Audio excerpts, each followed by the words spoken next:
It was 1993, and the noise was the glorious cacophony of an arcade. Sound effects, both easily recognizable and wholly unfamiliar, blasted our eardrums to the sickest of beats. If we listened closely, we could differentiate the sounds. Was that music from Sidewalk Brawltastic Beat 'em All Up Double Dragon? Was it overlaid with the illustrious mythical score from Golden Axe? Was that sound effect from Pac-Man or Miss Pac-Man? Hey, we said to the nearest stranger. Are Pac-Man and Miss Pac-Man a married couple, or just living in sin? Because Miss Pac-Man is not Mrs. Pac-Man, that's her last name, her maiden name. If that is true, are Pac-Man and Miss Pac-Man related by blood? If so, their love is an abomination before God. What would happen if you picked up a Pac person? Would this yellow globe feel light and hollow? Or would it feel heavy and weird with a lot of stuff inside? Hey, we said again to another stranger. Have you heard about this secret character in this fighting game? Of course, said secret character did not actually exist except in the imaginations of toddlers, but the stranger replied, "Sure, everyone has, and I've seen him." Children lied to each other, lied to themselves, to protect their reputations and their souls from the world. We conjured these fantasy world lies into reality, fueled by pepperoni pizza and Coca-Cola in those red glasses with the little bubble protuberances. This was the discourse. That is, if we could even hear ourselves over the explosion of cars, like the crashing of waves, or the tense, heart attack-inducing continue screens. Better find another quarter in your Guess jeans before the countdown reached 0, or that guy was gonna need a state funeral. Think of his mother.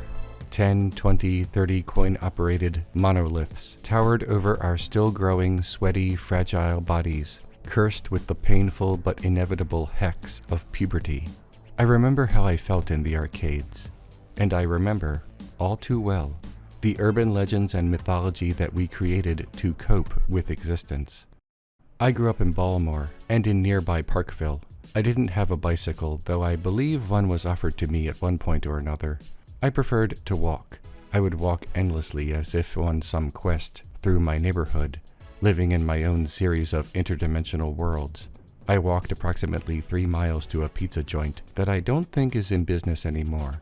What was worth this voyage carried out by my still young, frail body? Mortal Kombat II. This particular Mortal Kombat II obelisk lived at this particular pizza joint, and it was all alone because there were no other games there. I call this isolation Arcade Type A. Hilariously and incorrectly named, Arcade Type A is not an arcade. Arcade Type A is a location in which one or two physical forms, arcade cabinets and pinball machines, live inside a not arcade, like the aforementioned pizza joint, or other eat-in or carry-out quick food but not fast food locations. I didn't simply play Mortal Kombat 2, I studied it and tried to determine how to unlock its shadowy secrets. The first Mortal Kombat featured a series of clues and innuendo about a green ninja man appearing at irregular intervals. In 2024, discovering there is a secret in a video game probably means reading about it on your timeline on twitter.x.com.elon or GameFAQs, a treasure trove of other people telling you how to play a video game. But in 1993, the internet both did and did not exist. It did exist because it had been invented by weirdos and science boys many years prior, but it did not exist because nobody used it except other weirdos. In 1993, everything that happened to you, and nobody else first. At least that is how it always felt. More than anything, I wanted to free Sonya Blade and Kano from their shackles in Mortal Kombat 2. I thought, clearly, if the creators of Mortal Kombat 2 added Sonya and Kano prominently into the background of the stage with Shao Kahn, there must be a way to set them free to perform fatalities once more. Why else would they be there? Just to tease us? Come on, no way, right? Right? I tried everything. I noticed that at least 2 fatalities featured a bubble of blood instead of an explosion of scattered viscera like the other fatalities, and that this blood bubble, this spherical splatter, was nearly identical in size to Shao Kahn's red scepter, at least from the forced perspective of foreground and background. My big idea I was 11 at the time, was to position my opponent's head in such a way that the blood bubble would align with the scepter. It did not work. In fact, nothing worked, because the designers and programmers of Mortal Kombat II simply did not add Sonya or Kano to the game. I discovered many years later that the developer decided against bringing them back because they were the least picked characters. They lost a popularity contest, and for the crime of unpopularity, the sentence was death. Children know this well. Within other arcades, children did what children did best: lie. They lied and said that Sonya and Kano could be rescued. "I've seen it," they would remark in shameless duplicity. The first 3 Mortal Kombat games were perfect for urban legends and liars. Video game magazines would play along, convincing saps and marks that there were even more secrets to discover. Much like European explorers seeking out lost cities in the New World, we searched for that which never was. We chased phantoms hiding behind trees, and when such a phantom was proven real, we foolishly assumed that more and more shadows were just as real. We were wrong, and we did not care. More than Sonya and Kano, the most pervasive rumor was the nude-ality, a fatality in which someone was stark naked. I didn't want to see Sonya Blade naked.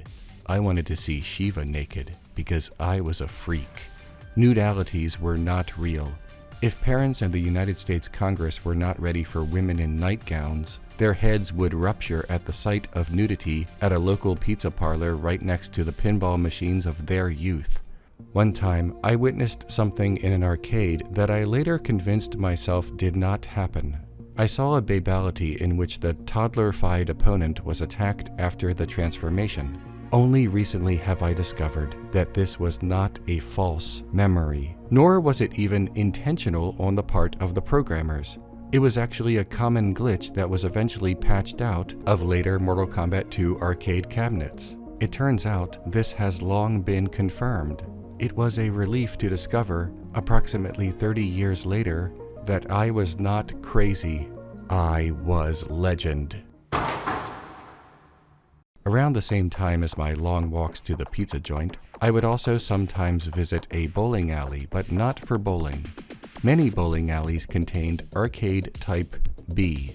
An Arcade Type B is not a full arcade, and not even the main attraction of the establishment, but it contains more than 2 units of game, usually 3 or 4 arcade cabinets plus 1 pinball machine. I have fond memories of this bowling alley. One time, a kid I had not met before called me Home Slice, affectionately. I use that term every chance I get now. Another time, I got the high score in the Star Trek The Next Generation pinball machine. I was no pinball wizard. I was a pinball science officer on the USS Enterprise. The bowling alley, located much further from my childhood home, had Mortal Kombat 2, but it had more, including the greatest sports video game ever, NBA Jam. In this, the jammiest of games, we could boom shaka our entire lakas for a measly 25 cents. NBA Jam had secret characters, and legendary, non-existent secret characters as well. It was 1993 after all. Most prominently, players assumed that Michael Jordan was a secret playable character, but he was not. Jordan retained the rights to his own image and only endorsed worthy products, like basically everything else ever offered to him. We didn't need Air Jordan though. NBA Jam is the only video game to date that contains both Bill Clinton and George Clinton. We could also play as Al Gore, as a joke within a joke. Not all video game urban legends are about hidden characters though. Another untrue story was that NBA Jam was haunted by the ghost of a player. This predated Ben Drowned and every other creepypasta. In addition to NBA Jam, this Arcade Type B had Street Fighter II. I was far more interested in Mortal Kombat than Street Fighter. Nobody's head popped off like a champagne cork in Street Fighter II, no matter how super it became. Nobody ever exploded into chunky salsa in Street Fighter II, no matter how hyper its fighting was jacked up. Now I fully know that Street Fighter II was the superior game in terms of fighting game boxes one would need to check off, and in terms of replayability at competitive gaming tournaments, But Mortal Kombat allowed us to tongue grapple human flesh into the mouth of a bipedal salamander, so it was kind of a draw. Nevertheless, I could always play MK2 at the pizza joint, so I distributed my time wisely in the bowling alley and played a fair amount of Street Fighter II instead. There was something about the collision detection in Street Fighter II that I found more satisfying than in Mortal Kombat 2. That good feel when your character touches something just right. I started calling it crunchiness. I still do to this day. Street Fighter 2 is like Oops All Crunch Berries, and Mortal Kombat 2 is like Count Chocula with a mystery prize inside. Street Fighter 2 and its subsequent iterations contained fewer weird secrets than Mortal Kombat games or even NBA Jam, but because our child brains had been pirated and brainwashed by the mysteries of the Combat with a K, the child denizens of these arcades would spread rumors about secret characters in this fighting game series as well. It did not help matters when Electronic Gaming Monthly decided to grift us into thinking that someone named Shang Long was waiting to street fight us to death. Some urban legends were colloquial, region-specific, but I can't know for certain which rumors persisted at the bowling alley and which cropped up elsewhere. I was not on the internet. Few people were. I recall that a common rumor was that players could choose the bosses after winning the game somehow, not to mention special moves that did not exist. How were we supposed to fact-check anything? It was like living in Plato's cave back then. Everything was shadows.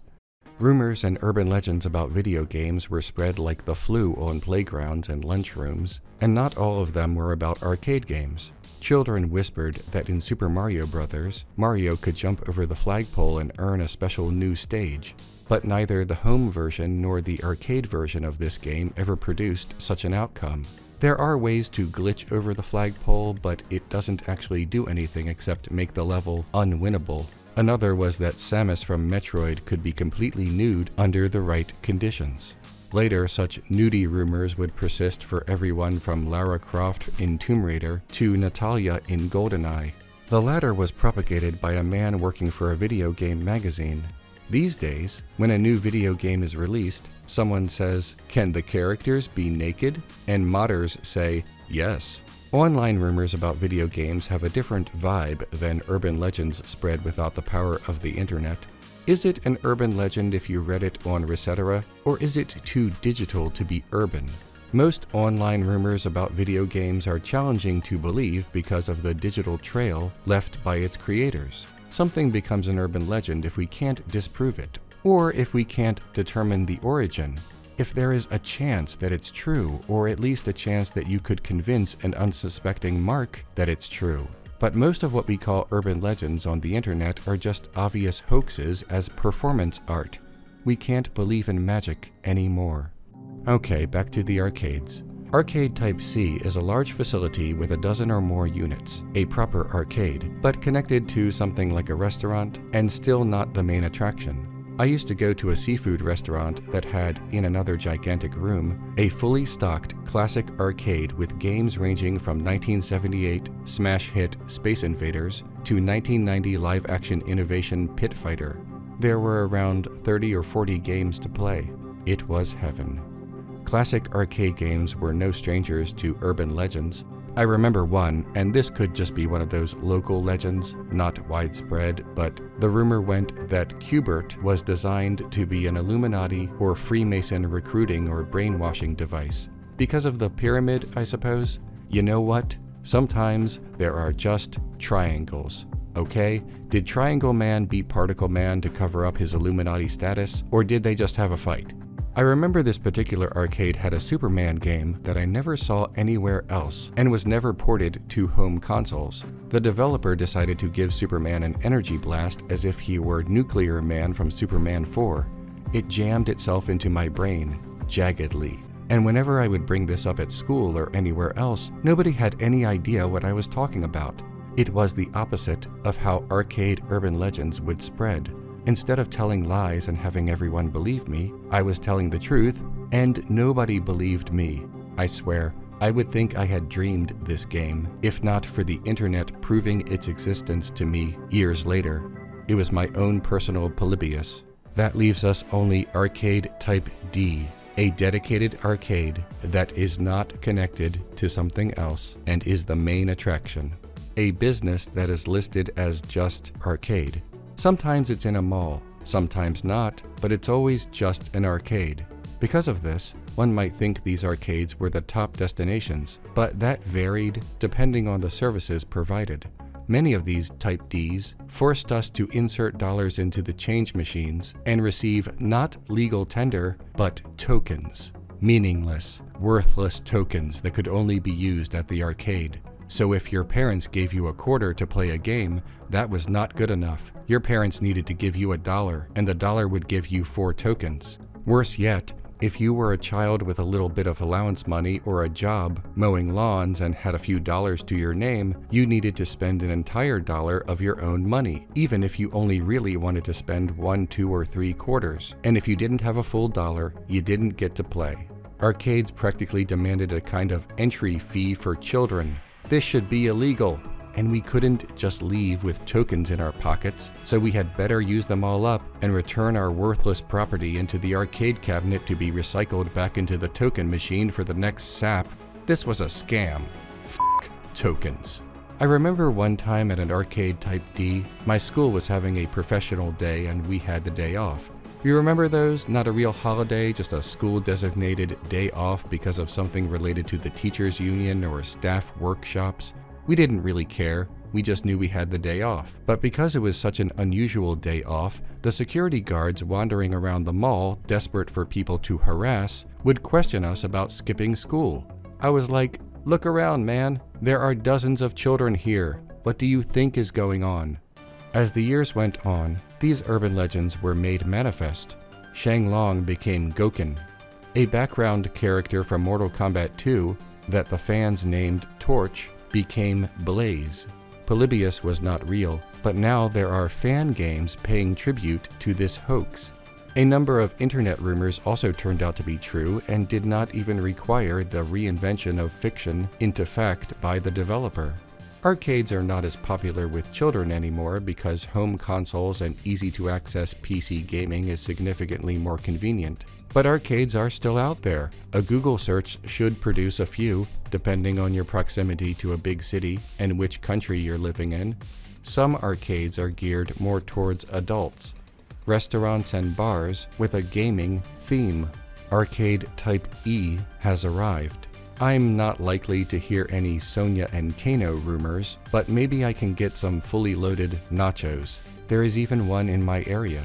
Maybe I'll go there tonight. I'll see you there, Home Slice. Hi everyone. If you enjoyed this video, please like, share, and subscribe, and check out my Patreon to support this channel. I'll see you soon.